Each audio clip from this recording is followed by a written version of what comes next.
बेटा आज हम करेंगे पाठ 12 क्रिया।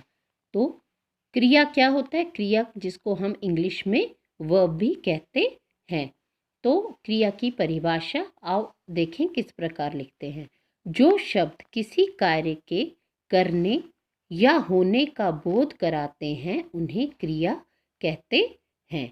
तो जो शब्द हमें क्या बताते हैं कि कोई भी काम हो रहा है तो हम उन्हें क्रिया कहते हैं। जैसे पढ़ना, लिखना, नाचना, गाना, राधा नाच रही है, लड़का खेलता है, लड़कियां दौड़ रही हैं, मोहन नहा रहा है। तो ये सारी क्रियाएं हैं, नहाना, नाचना, दौड़ना, गाना, पीना, खाना। तो जो भी काम हम करते हैं उनको हम क्रिया कहते हैं। उसके बाद क्रिया के दो भेद हैं। अब क्रियाएं कितने प्रकार की होती हैं? जो काम करते हैं हम दो प्रकार से करते हैं। एक होता है सकर्मक क्रिया, एक होती है अकर्मक क्रिया। अब सकर्मक क्रिया क्या होती है? कर्म के साथ, जिस क्रिया का कर्म उसके साथ जुड़ा होता है उसे हम सकर्मक क्रिया कहते हैं। और अकर्मक क्रिया जिस क्रिया का कर्म साथ में जुड़ा नहीं होता है, कर्म के बिना। अब हम कैसे देखेंगे? देखिए उदाहरण।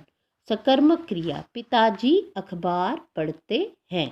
तो अगर हम इसमें एक क्वेश्चन बनाते हैं पिताजी क्या पढ़ रहे हैं, तो हमें उत्तर मिलता है अखबार। अब अकर्मक क्रिया, पिताजी पढ़ते हैं। तो अगर हम ये क्वेश्चन दोबारा से पूछें कि पिताजी क्या पढ़ते हैं, तो हमें उस क्या का उत्तर नहीं मिलेगा क्योंकि यहाँ पे उनका कर्म जुड़ा नहीं है। तो हमें याद रखना है कि सकर्मक क्रिया, सकर्मक, स का मतलब होता है क्रिया के साथ। तो सकर्मक क्रिया पिताजी अखबार पढ़ते हैं, तो इसमें कर्म जुड़ा हुआ है। पढ़ते हैं जो है क्रिया है और उनके साथ उसका कर्म जुड़ा है। लेकिन पिताजी पढ़ते हैं जो है क्रिया है, लेकिन उसका जो कर्म है वो साथ में नहीं है, तो उसको हम अकर्मक क्रिया कहते हैं। अब जैसे दादाजी दूध लाते हैं, तो दादाजी दूध लाते हैं, तो क्या लाते हैं? दूध।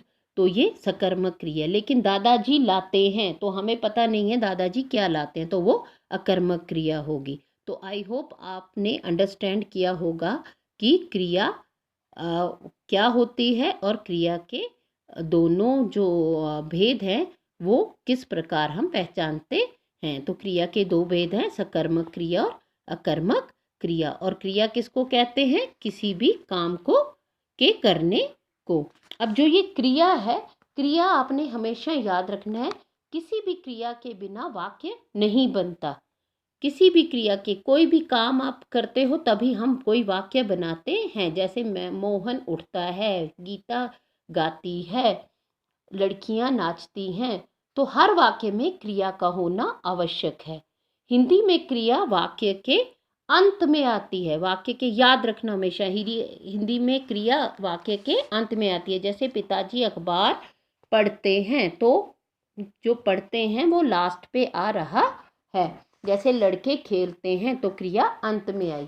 और क्रिया का वचन व लिंग कर्ता के अनुसार होता है। मतलब हम क्रिया का जो वचन है, वचन कैसे बदलते हैं?